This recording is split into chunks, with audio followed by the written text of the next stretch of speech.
Muito bem, meus irmãos e minhas irmãs, chegamos a mais um Subsídio Teológico. Eu sou o seu professor Rafael Lincoln e você, nosso querido irmão e querida irmã, sejam muito bem-vindos. É o nosso convidado especial para essa pré-aula, esse Subsídio Teológico que nós faremos aqui agora, nos comentários, e faremos uma breve apresentação, porque eu tenho certeza que você, se preparando para a aula e da sua classe de EBD, vai ter uma revelação, uma iluminação do Espírito para poder continuar ministrando ali na sua classe. Nós estamos falando da lição EBD do terceiro trimestre de 2026, com o tema A Igreja dos Gentios, da chamada missionária à consolidação do Evangelho entre os povos. Nós já fizemos aqui, o chamado para os gentios, já passamos na lição passada, a porta da fé se abre entre os gentios, e hoje nós falaremos sobre a graça que alcança todas as nações. Inclusive, alcançou a mim e alcançou também a sua vida, meu irmão e minha irmã. O texto áureo está em Efésios capítulo 2, versículo 8, um texto muito conhecido, que tem assim por premissa, porque pela graça sois salvos, por meio da fé. E isso não vem de vós, é dom de Deus. Efésios, capítulo 2, versículo 8, a verdade prática é pela graça que somos alcançados, perdoados e reconciliados com Deus. E de fato, tanto eu, quanto você, meu irmão e minha irmã, quanto qualquer ser humano na face da terra, para que nós tivéssemos o perdão, a reconciliação, a justificação, antes nós precisamos ser alcançados pela graça, e sabemos que graça é dom gratuito do próprio Senhor. E não é porque é de graça que nós não temos que fazer nada. Não é porque a graça é dada gratuitamente que a salvação, então, ela é cruzar os braços e esperar que tudo isso aconteça. Não, e nós vamos aprender sobre isso aqui hoje. Mas antes, eu quero aproveitar também e te convidar a se inscrever aqui em nosso canal. Toda semana nós lançamos vídeos novos aqui com essa pré-aula para abençoar a sua vida. E enquanto nós estamos aqui preparando para abençoar a sua vida, iluminar de alguma forma, apresentando a cosmovisão com alguns comentários para que a sua classe seja abençoada, você também tem o privilégio de nos abençoar e nos motivar a continuar produzindo aqui o conteúdo para que essa mensagem possa alcançar a sua vida, o seu lar e também outros lares. Então basta só clicar aí no botãozinho de inscreva-se, ative o sininho e você vai receber de antemão, assim que a aula for lançada, a notificação. Os textos que nós leremos se encontram em Atos capítulo 15, do versículo 1 a 5, depois do verso 28 e 29 e depois do verso 36 a 39. Então, alguns que tinham descido da Judéia ensinavam assim os irmãos. Como que eles ensinavam? Se vos não circuncidardes, conforme o uso de Moisés, não podeis salvar-vos. Tendo tido Paulo e Barnabé não pequena discussão e contenda contra eles, resolveu-se que Paulo, Barnabé e alguns dentre eles subissem a Jerusalém aos apóstolos e aos anciãos sobre aquela questão. E eles, sendo acompanhados pela igreja, passaram pela Fenícia e por Samaria, contando a conversão dos gentios, e davam grande alegria a todos os irmãos. Quando chegaram a Jerusalém, foram recebidos pela igreja e pelos apóstolos e anciãos, e lhes anunciaram quão grandes coisas Deus tinha feito com eles. Alguns, porém, da seita dos fariseus que tinha crido, se levantaram dizendo que era mister ou necessário circuncidá-los e mandar-lhes que guardassem a lei de Moisés. Agora, versículo 28. Na verdade, pareceu bem ao Espírito Santo e a nós não vos impor mais encargo algum, senão somente estas coisas necessárias. Quais coisas? Que vos abstenhais das coisas sacrificadas aos ídolos, e do sangue, e da carne sufocada, e da fornicação. Destas coisas fareis bens, se vos guardardes, bem vos vá. E aí, partimos para o versículo 36. Alguns dias depois, disse Paulo a Barnabé: tornemos a visitar nossos irmãos por todas as cidades em que já anunciamos a palavra do Senhor, para ver como estão. E Barnabé aconselhou que tomassem consigo a João, chamado Marcos. Mas a Paulo parecia razoável que não tomassem consigo aquele que desde a Panfilha se tinha apartado deles e não os acompanhou naquela obra. E tal contenda houve entre eles que se apartaram um do outro. Barnabé, levando consigo a Marcos, navegou para Chipre. Então, meus irmãos e minhas irmãs, aqui hoje nós falaremos mais uma vez sobre o tema A Graça que Alcança Todas as Nações, e nós vamos aprender que nesse ponto, nesse texto, chegamos agora em Atos capítulo 15, recapitulando, em Atos capítulo 13 é onde os primeiros cristãos são chamados de cristãos, os primeiros discípulos são de fato reconhecidos como cristãos. Aí nós temos ali Atos 13 e Atos 14, que foram as duas últimas lições, falando sobre a decisão que a igreja, sobre a orientação do Espírito, enviou Paulo e Barnabé para o que hoje é conhecido como a primeira viagem missionária. E aí eles fizeram ali uma caravana, digamos assim, vamos usar essa palavra, para que alcançasse ainda mais pessoas. E essas pessoas alcançadas agora pela graça, elas davam bom testemunho. A Bíblia vai descrever, principalmente no capítulo 14, que começou a acontecer milagres, maravilhas, muitas operações começaram a acontecer, obras do Espírito, e o testemunho dessas pessoas, da palavra, de Paulo, de Barnabé, e juntamente com essas obras maravilhosas, começaram a fazer com que as pessoas acreditassem.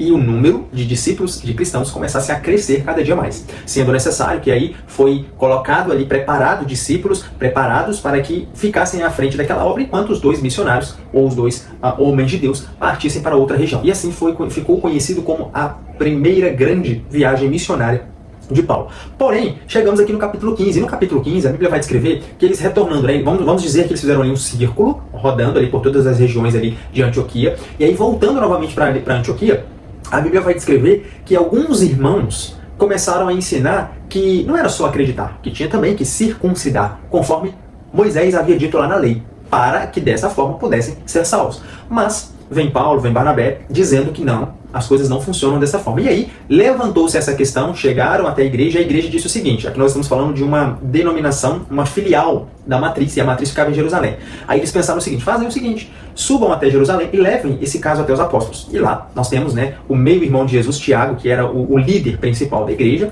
juntamente também com Pedro e João e os outros. E eles sobem, vão até lá, colocam a eles, contam tudo o que aconteceu durante essa primeira viagem missionária, e os discípulos, os apóstolos, né, na verdade, eles dão o seguinte decreto, lá no versículo 28, na verdade, pareceu bem ao Espírito, não é que pareceu bem a nós e ao Espírito primeiro, pareceu bem ao Senhor, pareceu bem ao Espírito Santo e a nós, ou seja, o que vocês estão contando, essas maravilhas que aconteceram no meio dos gentios, pareceu bem ao Espírito Santo e a nós, não impor mais encargo, não fazer o fardo ficar ainda mais pesado, colocando sobre eles um fardo maior. Mas o seguinte, 5 coisas, essas pessoas que estão sendo convertidas, né, que são gentios, eles tinham uma prática, uma conduta de vida cristã totalmente diferente da nossa, dos judeus, que eram os que estavam sendo inicialmente convidados à porta da salvação. Os gentios, eles não tinham as mesmas práticas, os mesmos costumes, eles cultuavam outros deuses, eles comiam qualquer tipo de comida, eles sacrificavam a ídolos, eles tinham as práticas de fornicação, de adultério, tudo isso era algo, a libertinagem para eles era algo natural, era o novo normal, ou era o normal. Porém, diante do que Paulo e Barnabé mencionou na primeira viagem, eles falaram o seguinte, vamos fazer o seguinte, a gente não precisa impor neles fardo nenhum maior.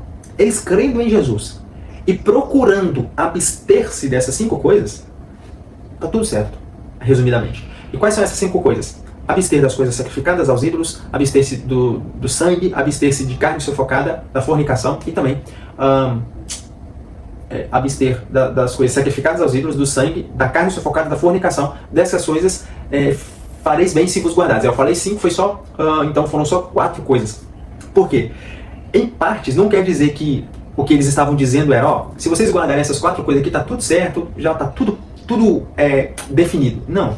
O que eles estão dizendo aqui eram coisas que feriam gravemente a santidade de Deus, a deidade de Deus e a unidade de Deus. Por quê? Primeira coisa, você abster de sacrifício aos ídolos. Pera, se você divide a sua adoração com falsos deuses ou outros deuses, você não adora somente um Deus. E nós estamos pregando aqui que só existe um só Senhor.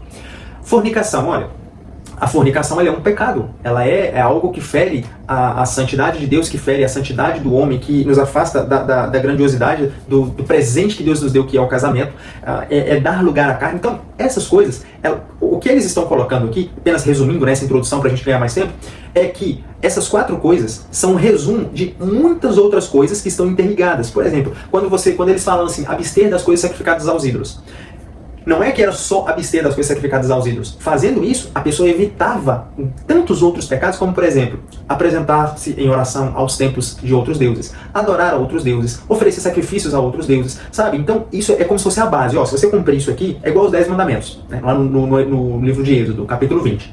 Os 10 mandamentos, não é que, se você não tomar o nome do Senhor teu Deus em vão, é um dos mandamentos que está tudo bem. Por trás desse não tomar o nome do Senhor teu Deus em vão, existem inúmeras outras coisas que a gente faz, que muitas das vezes são contadas como pecado. Mas quando a gente tem a ideia de que o nome do Senhor é santo, é sagrado, é um nome acima de todo nome, e a gente toma cuidado para não tomá-lo em vão, automaticamente criamos aquela mentalidade de que se isso aqui é errado, as demais coisas, como por exemplo, falar mal do meu irmão é errado, como por exemplo, a mesma boca que sai palavras de bênção e sai palavras de maldição também é errado. Então, essa base que eles construíram era vinda para os gentios, era algo que era comum para eles antes, que agora já seria uma dificuldade, uma grande encruzilhada para eles. E aí, agora eu estou servindo esse novo Senhor, esse novo Deus que foi me apresentado. Eu acreditei em Jesus, e agora? Eu abro mão dessas coisas que eu sempre pratiquei, ou eu agora abdico de tudo isso e sigo somente esse Senhor? Nós estamos falando aqui para gentios, tá, meus irmãos e minhas irmãs? Para gentios.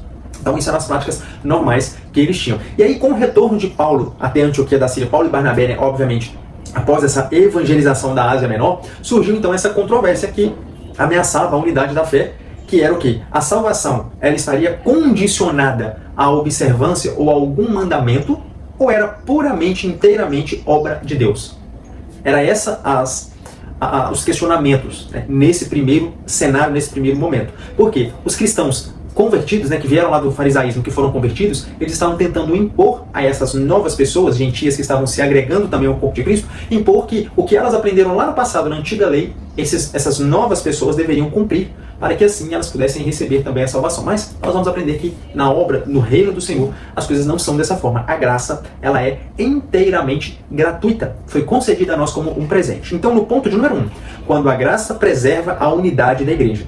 O Concílio de Jerusalém. Basicamente, eu dei todos esses 15 minutos de vídeo iniciais exatamente para resumir o que nós vamos falar aqui agora, porque o Concílio de Jerusalém foi exatamente para que essa controvérsia, essas falácias, esses ensinos heréticos, eles viessem a ser corrigidos. E lembrem-se, meus irmãos, nós tivemos, se eu não me engano, no finalzinho do ano passado, nós tivemos ali uma lição sobre a igreja em Jerusalém. E nós falamos exatamente sobre isso. Nós passamos capítulo a capítulo também do livro de Atos, nós falamos mais detalhadamente sobre esses detalhes, que aqui era o nascimento da igreja. Então, esses primeiros detalhes que estavam acontecendo era algo tudo novo. Então, eles precisavam já cortar o mal pela raiz para que o início não já começasse com problemas. Então, por isso, houve-se esse concílio ali em Jerusalém. Foi o primeiro concílio desde o nascimento da igreja para poder tratar desses assuntos. Obviamente, nós tínhamos ali os grandes apóstolos, Tiago, meu irmão de Jesus, Pedro, João, os presbíteros, os anciãos, que o texto vai mencionar, que eram pessoas qualificadas para poder tratar dessas controvérsias que haviam sido levantadas pelos judaizantes, que eles queriam defender a circuncisão. Eles queriam dizer o seguinte para os gentios: ó, beleza, legal, Paulo foi lá, pregou, Barnabé foi lá e pregou, vocês viram milagres, maravilhas, ouviram falar do nosso Messias, né, o Senhor Jesus Cristo, vocês aceitaram esse Jesus, só que não acaba por aí não. Agora vocês querem ser salvos, vocês querem continuar no processo de salvação, vocês têm que circuncidar. Então, nesse primeiro momento, o concílio foi levantado especificamente para tratar desses assuntos, dessas controvérsias, dessas falácias e dessas heresias que estavam sendo colocadas como condição para a salvação. E aí vem os grandes apóstolos, os presbíteros e os anciãos e fazem igual Tramontina, corta na raiz para que isso não se alastrasse e não crescesse de forma a prejudicar futuramente o reino de Deus. O ponto 2, o relatório de Pedro, aí entra o detalhe. Quando vem Paulo e Barnabé, eles estão falando do que eles vivenciaram nessa primeira viagem, nesse circuito pela Ásia Menor. Só que aí entra o testemunho de Pedro. Pedro, lá em Atos capítulo 10, né, 5 capítulos antes, digamos assim, ele teve uma experiência exatamente com os gentios. Porque uma família inteira de um centurião romano, de um cidadão romano, que era Cornélio, a casa de Cornélio, foi inteiramente salva por causa de uma obediência, de uma visão que Pedro teve no telhado de sua casa, quando ele estava orando. A Bíblia vai descrever que o céu se abre como se fosse uma toalha de mesa com vários animais e vem uma voz do céu: olha, mata e come. E aí Pedro fala: não, longe de mim comer esses animais, porque eram animais impuros. E aí a própria voz, que é o próprio Deus falando com Pedro em visão, diz o seguinte: olha, como que você pode tornar impuro aquilo que eu purifiquei? Então Pedro, ele recebe essa visão e ele entende a mensagem, sai dali e automaticamente, na hora que ele sai, ele já recebe na sua porta os mensageiros de Cornélio, porque Cornélio também tinha recebido uma visão para enviar homens até Pedro, a casa de Pedro, para trazê-lo até sua casa. Então, quando a decisão celestial, né, a soberania de Deus, ela atua no nosso tempo, no kairos do ser humano, as coisas elas se cruzam, os caminhos se cruzam e se entrelaçam de forma natural. Pedro saindo da visão que acabou de receber, ele descendo, os discípulos de Cornélio já estavam chegando à porta, e aí cruzou-se os caminhos. Pedro foi até lá, fez uma pregação, pregando belíssimamente o verdadeiro evangelho, que é pregando sobre Jesus, e isso, única e exclusivamente sobre Jesus. Toda aquela família foi batizada, toda aquela família foi convertida, o Espírito Santo se manifestou e eles foram salvos. Esse foi o relatório de Pedro, complementando a mensagem de Paulo e de Barnabé, dizendo o seguinte: realmente, eu também tive experiência. Uma coisa, meus irmãos, aqui nesses primórdios, uma coisa é vocês estarem ouvindo, prestem bem atenção, Paulo, que era o grande fariseu, o grande promissor da fé, que tinha tudo para se tornar um grande fariseu daquele tempo, um grande rabi daquele tempo, e ele começou a perseguir os cristãos, a matar cristãos, a encerrar em cadeias, em arrastar, em fazer atrocidades com os cristãos, e aí De uma hora para outra, esse Paulo ele é convertido, ele tem uma experiência e ele começa a pregar o mesmo Jesus que antes ele estava perseguindo. Uma coisa é você dentro de um concílio estar ouvindo essa pessoa falar. E aí você bota em xeque e fala, não sei, será? Será que faz sentido? Por mais que você tenha os milagres, as maravilhas, a palavra, o poder, tudo, né, visivelmente acontecendo, mas ainda podem surgir dúvidas. Mas aí vem o relatório de Pedro dizendo, olha, o que Paulo e Barnabé estão fazendo, pregando aos gentios, eu também fiz. Porque era muito difícil, é ainda muito difícil, um judeu, a ideia de um judeu entender que um gentio também foi colocado na mesma condição que ele de salvação. Entrar pela mesma porta, morar na mesma casa, servir ao mesmo Deus. É muito difícil. Então, quando nós estamos falando aqui de Paulo, os judeus genuínos daquele que estavam ouvindo ele naquele concílio, eles devem ter pensado, não, tem coisa errada, não. Eu estou achando que esse povo aí está tudo virando a cabeça. Mas aí vem Pedro, um homem que andou com Jesus, que viveu durante todo o ministério de Jesus, que vivenciou tudo o que Cristo fez, se tornou um apóstolo, deu sequência ao ministério de Jesus e agora ele vem dar o mesmo testemunho de que o próprio Deus tinha convidado ele, feito um milagre na vida dele, aberto os olhos dele para que ele pregasse também aos gentios.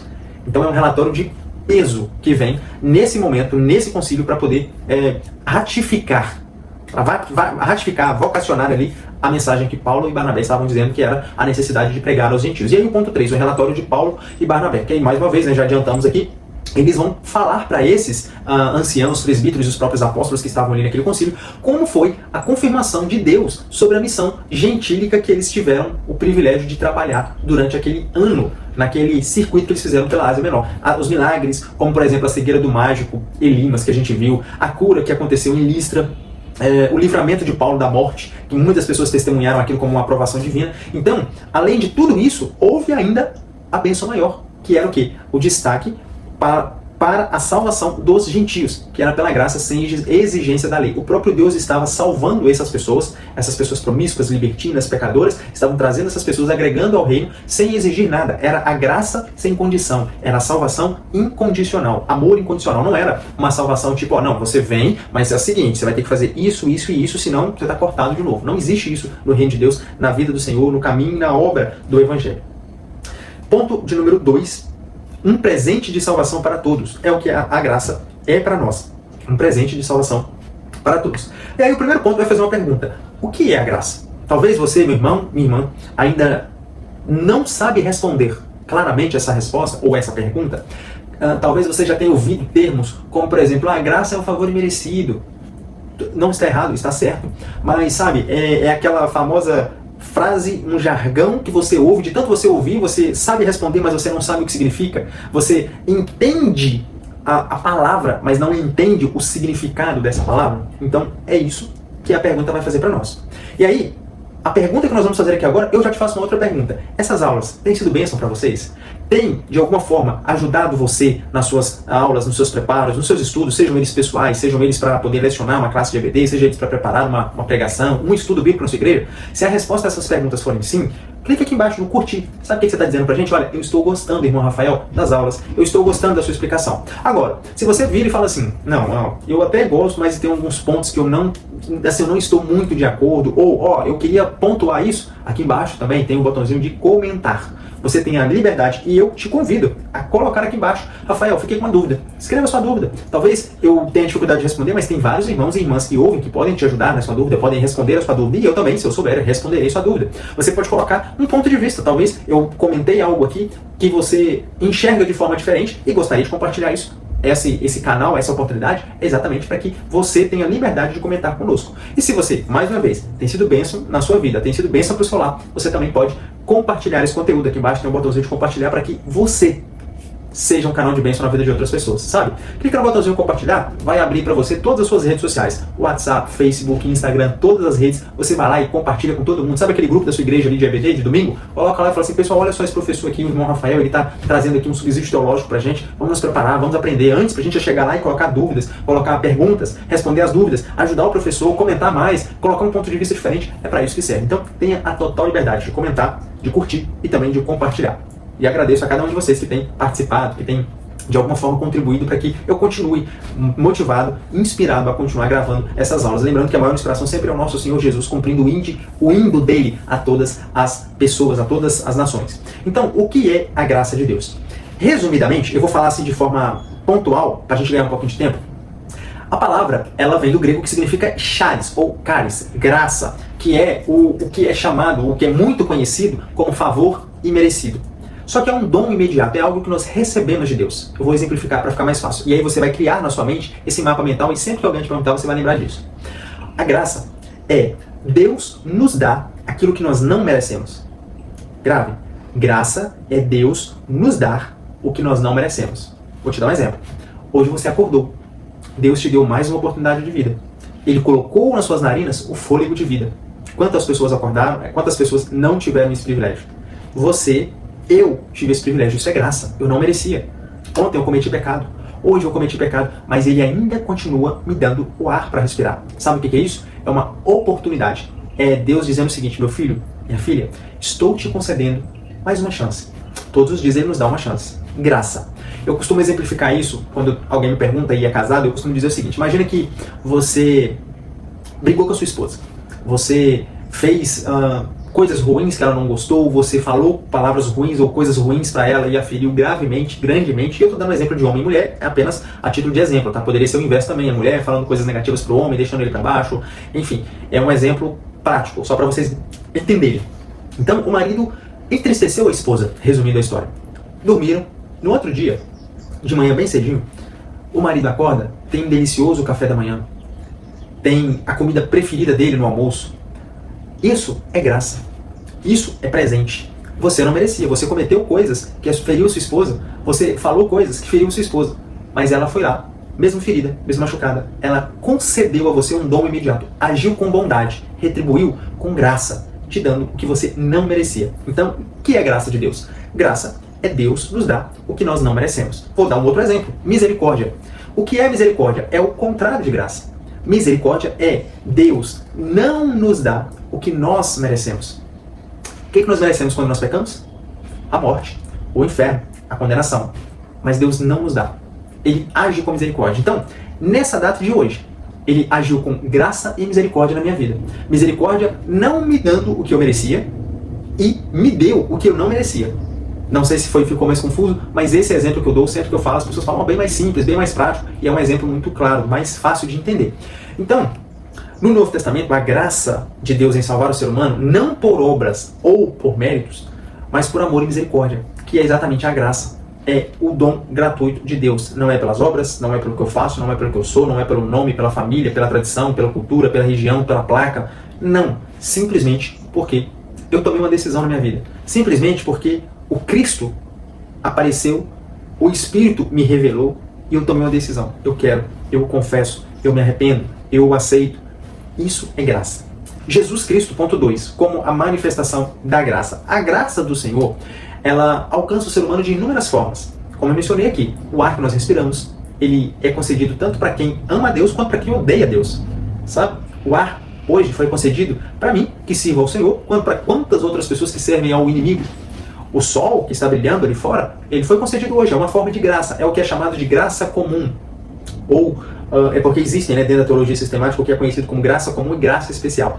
Então, isso é uma graça comum, é um presente. Deus manifestou a sua graça de inúmeras formas. Porém, a graça de Deus, ela alcança a sua plena expressão, a sua máxima em Cristo Jesus, que é a graça de Deus em pessoa. Porque Cristo, Ele nos amou, Ele foi entregue em nosso favor, e Ele se entregou também por amor a nós de forma voluntária, simplesmente porque nos amou. Ou seja, isso é a graça do Senhor manifestada de forma máxima, de forma plena, sobre tudo que Ele poderia nos dar. Em Cristo, a graça não apenas perdoa, mas ela também justifica e transforma, conduzindo o crente, de forma a santificar a sua vida e ter uma vida piedosa. O ponto de número 3, a graça é para todos os povos, sem exceção. Quando Jesus ele nos convida a irmos até Ele está fazendo, existe o que é chamado de convite universal e convite individual. Existe o convite universal que é: vinde a mim todos os que estáis cansados e sobrecarregados, e eu vos aliviarei. Isso é Jesus convidando a todas as nações, línguas, tribos, povos, nações. Isso é Deus, o próprio Senhor, convidando a todas as pessoas a se chegarem a Ele. Olha, vinde a mim e bebam da água. Vinde a mim porque a porta está aberta. Isso é um convite universal. Ele convida a todos. Porém, existe também o convite individual, que é o convite que ele fez para Paulo, que é o convite que ele fez para o jovem rico, que é o convite que ele fez para tantas outras pessoas nos textos, e ele faz esse convite a mim e a você, um convite individual. Por mais que ele fez um convite a todos, ele nos chama individualmente. Se alguém deseja seguir-me, negue-se a si mesmo, tome a sua cruz e siga-me. Esse é um convite individual. Esse é um convite dizendo o seguinte: olha, se desejas me seguir, Rafael, João, Maria, Meire, Rosângela, Marcos, seja qual for o seu nome, se deseja me seguir, negue-se a si mesmo. Diga não para você mesmo. Tome a sua cruz e siga-me. Então esse é o terceiro ponto. A graça, ela é para todos os povos. Em Cristo Jesus, não há barreira étnica, cultural, tradicional, religiosa. Em Cristo, todos nós somos um. Todos nós temos o mesmo nível o que eu quero dizer, nós temos o mesmo nível de entendimento, de privilégios. Em Cristo nós somos um. Em Cristo nós temos tudo, porque Ele é tudo que nós precisamos. E aí no ponto de número 3, crescendo na graça. Como nos aproximar do trono da graça, que aí é o que está escrito lá em Hebreus 4,16. Crescer na graça e no conhecimento de Cristo pressupõe amadurecimento espiritual e contínuo. Isso vai estar escrito lá em Hebreus 4,16, vai falar sobre a chegar-se ao trono da graça. E 2 Pedro, capítulo 3, versículo 18, vai falar sobre crescer na graça e no conhecimento. O que é isso? Crescer, meus irmãos, pressupõe que você está em ascensão. Crescer na graça e no conhecimento significa que você está amadurecendo espiritualmente. Todos os dias nós crescemos, seja profissionalmente, seja em relacionamento, socialmente, financeiramente, espiritualmente. Crescer na graça e no conhecimento tem a mesma conotação. É um amadurecimento espiritual. É quando nós estamos cada dia dando um passo a mais. E vai chegar um momento que quando você olhar para trás, você vai falar: cara, eu estava lá atrás, mas olha onde eu estou hoje. É como se você estivesse subindo uma escada. Você dá o primeiro passo, primeiro degrau, aí tem lá 300 degraus. Eu lembro que, quando eu era menor, a gente morava numa cidade, num bairro, que para você chegar na nossa casa, você tinha 5 escadões. Eram 5, porque era um morro, era como se, digamos que caiu um meteoro ali, aí fez um buraco, aí tinha as casas que ficavam lá em cima e tinha as casas que ficavam lá embaixo. Então, a baixada era onde o ônibus descia, você tinha que subir tudo. E para você subir, não tinha escada rolante, não tinha elevador, era escadão. Nesse escadão haviam 5 deles, você poderia pegar qualquer um para você subir lá na rua principal, senão você tinha que dar uma volta muito grande, que não compensava. Quando você chegava embaixo, assim, as escadas, elas tinham mais de 300 degraus.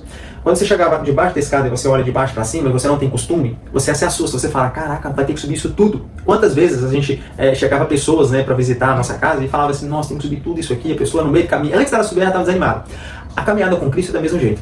Quando você olha de baixo para cima, você vê todas as condições, né? Acabamos de falar aqui: se alguém deseja seguir-me, negue-se a si mesmo, tome sua cruz e siga-me. Quando você coloca na balança e fala assim: cara, tem tanta coisa que eu tenho que dizer não para mim mesmo, mas que eu não queria dizer não, que eu tenho que abrir mão. Quando você olha assim, num primeiro momento, você acha que é um mundo, é um gigante de coisas difíceis, e aí você vai estar aquela desanimada, você vai achar que não é capaz, você vai colocar como uma barreira, um impedimento. É a mesma coisa de você diante dessa escada. Quando você começa a subir, os primeiros degraus vai ser meio desanimado, porque você sabe que você está no comecinho, você está lá embaixo ainda, mas você vai subindo. Aí, à medida que você vai subindo, você vai abrindo os olhos, o seu campo de visão, o panorama, que você vai vendo que você já está um pouco mais alto, o vento já começa a soprar mais forte, porque você está subindo, até você olhar para trás e ver que você já subiu mais da metade, que você já está chegando no final. É algo aliviador, é algo que refrigera de fato. Assim é a nossa vida, que é o crescer na graça e no conhecimento do Senhor. Ponto 2. Quando devemos nos achegar ao trono da graça? Essa pergunta eu faço para vocês. Quando que nós devemos chegar ao trono da graça? Talvez é uma pergunta pessoal, talvez você, meu irmão, minha irmã, já se perguntou: quando eu tenho que chegar ao trono da graça? As Escrituras nos revelam que nós devemos nos achegar em tempo oportuno. Isaías vai dizer: busque a Deus a tempo, fora de tempo. Busque a Deus enquanto você pode achar. Paulo vai falar: invocai o nome do Senhor. Paulo vai dizer o seguinte: pregue a tempo e fora de tempo. Ou seja, em todos os momentos, a Bíblia vai orientar-nos que nós devemos buscar a graça em tempo oportuno.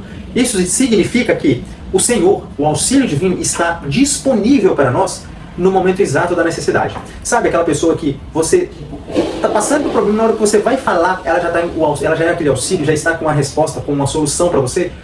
A graça é isso.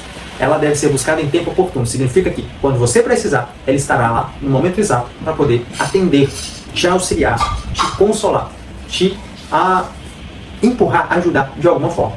E o último ponto: o que recebemos ao nos achegarmos ao trono da graça? A coisa mais importante. Infelizmente, vivemos dias vivemos em um período, principalmente religioso, que as pessoas elas têm na mente que a chegar ao trono da graça é você ter riquezas, é você, a pessoa que chegou ao trono da graça, o que eu vou receber quando eu chego ao trono da graça? Você vai receber muitas riquezas, você vai receber saúde, você vai receber, sua vida financeira vai prosperar, suas empresas vão dobrar, seus carros vão quadriplicar, as coisas vão começar a acontecer, vão se abrir na sua vida, as portas nenhuma vai fechar mais.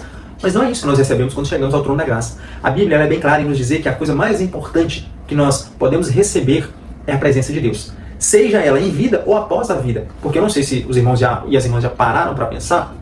O inferno ele é desenhado como um lugar cheio de fogo, cheio de fumaça, com um bichão lá todo vermelho, chifrudo, com um rabo, com uma ponta, tipo uma flecha, e ele tá com um garfo, que ele fica fincando as pessoas, dando chicotada e falando aí, ó, tá vendo? Você não serviu o Senhor, eu tô aqui.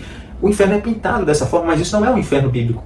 O inferno bíblico ele está mais próximo de um lugar totalmente escuro, um lugar totalmente inóspito. Mas mais importante, não é porque lá tem fogo que é o inferno, porque tem um capeta que é o inferno. Lá só é o inferno porque não tem a presença de Deus. O inferno é a ausência total de Deus. Por que eu estou dizendo isso? Porque para nós, o que nós recebemos quando nós chegamos ao trono da graça? Tem obra, tem graça, tem coisa mais importante, maior para recebermos do que a presença do Senhor?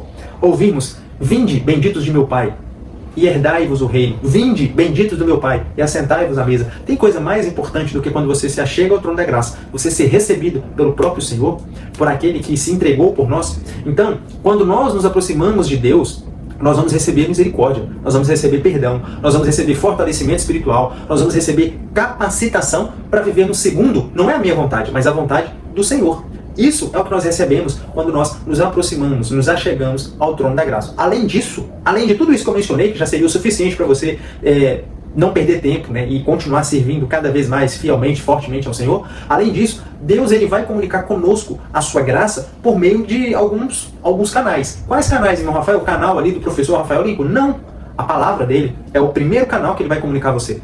Por isso que a leitura da palavra, a meditação da palavra, a observância da palavra é um dos canais que Deus utiliza para comunicar a graça na nossa vida. A palavra dele, a pregação do Evangelho, o que nós estamos fazendo aqui, né, anunciando o Evangelho, Deus vai comunicando graça. Talvez você, meu irmão, minha irmã, você não esteja percebendo, mas às vezes esse vídeo está sendo entregue para uma pessoa que nunca ouviu falar de Jesus, ou a pessoa está desvencilhada dos caminhos do Senhor, andando como ovelha desgarrada, e ela ouve uma mensagem, uma pregação, e ela se sente abraçada novamente, ela se sente amada novamente, não pelo homem, mas sim pelo Senhor, por aquele que se doou em nosso favor. Então, os meios de comunicação do Senhor são esses: a palavra, a pregação do Evangelho, a oração, a adoração, a plenitude do Espírito, né? Nos envolvermos cada vez mais no Espírito, pensarmos no Espírito, comunhão.